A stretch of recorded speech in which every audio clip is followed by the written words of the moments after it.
ரசூல் நபி மொழியில் வேகமாய் விரைவோம், ஏகனை தொழுவோம். வேதனை விலகும், வேதனை விலகும்.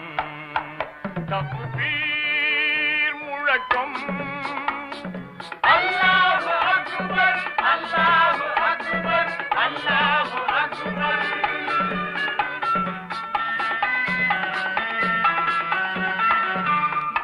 இதயம் திறப்போ